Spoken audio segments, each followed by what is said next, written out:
All right, so here's our first demonstration of running through all the recipes. The habit button now works. We can just click on that and we can go through all the categories. Right now I only have the dinner category populated with anything, so we'll just go there. And then inside of here, I kind of copied some of the Stouffer's meatloaf um, recipes, but I also copied your lasagna recipe that you had inside of the PDF. And as you can see, this is like what is quote unquote a pre-made, not a pre-made item. So we only have the started button available just like you had in the PDF.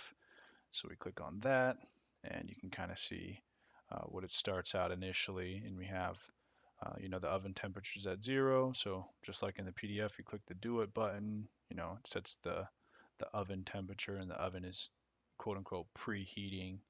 Um, then you go next and it will highlight the next selection just like you had in the PDF. We have the teach it button, confirm button, and all that type of stuff. And this one's for the stove, so we can do that, and it can preheat the stove. The stove gets up to 300 degrees Fahrenheit. I'm not really sure what the stove setting should actually be. I don't have the graphics for that section. It never got it sent to me, so I just kind of put this in its place for now. And then we also have timers. So if you wanted to have the browning of the meat, before you put it in lasagna, like you had in the PDF, just click on the timer, and it'll start the timer. And it actually removes the step button, so you can't proceed past this step. And when the timer's done, we can do a lot of things. We can add like a little jingle or a beep or alert message or whatever, and kind of test some of that stuff out.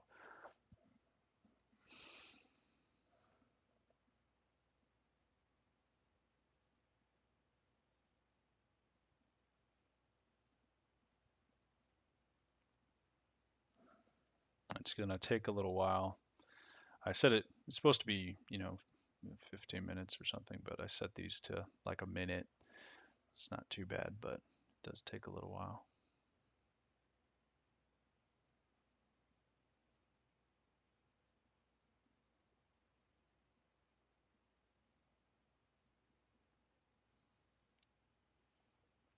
All right, so it's completed. So meat browning complete, and we can proceed to the next step now.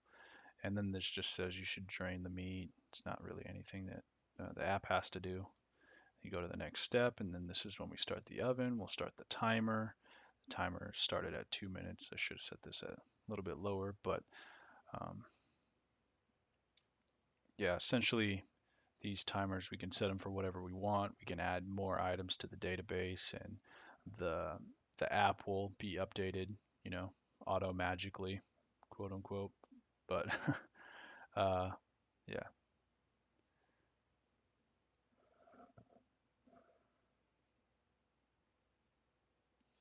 and of course this area is, you can scroll just like you said in the PDF, so you can see if we have a really long list of instructions, we'll be able to read all of them. The only way really that the user can get out of this area is if they click on the skillet uh, logo. That'll take them back to the home screen, and then that home screen they could restart the process if they wanted to, or if they're just walking through the steps to check everything out. You could always get out of it that way. But as far as stepping through the process of the recipe, we remove those options just because we it's easier not to introduce any bugs that way.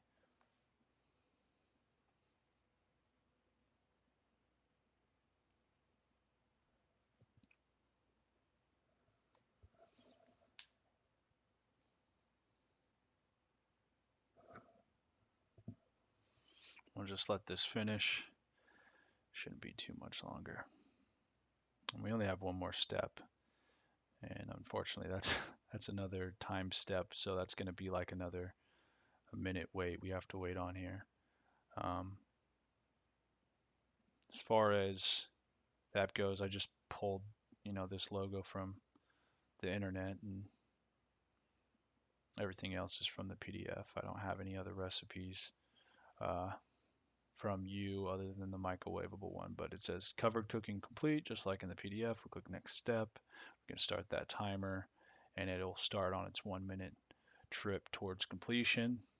And this just says remove the foil, continue baking uncovered baking dish in oven for 15 minutes. And we can, if you want to, we can kind of fix the times to run this at, but it's just a kind of a demonstration. And it, of course, it's still on the correct step of, baking, 45 minutes and the 15 minutes before you cutting and serving. And at the end of this, um, we can add, whatever type of completion noise, like a really cool noise or uh, sound, and like an alert or something that would, retake them back to the start screen. Um, but I didn't add any of that stuff. I didn't want to. I could have added a whole bunch of stuff on this, but I didn't get any design ideas except for what was on the PDF. So I just tried to stay as stuck to that as possible. So, yep, that's it. Thanks.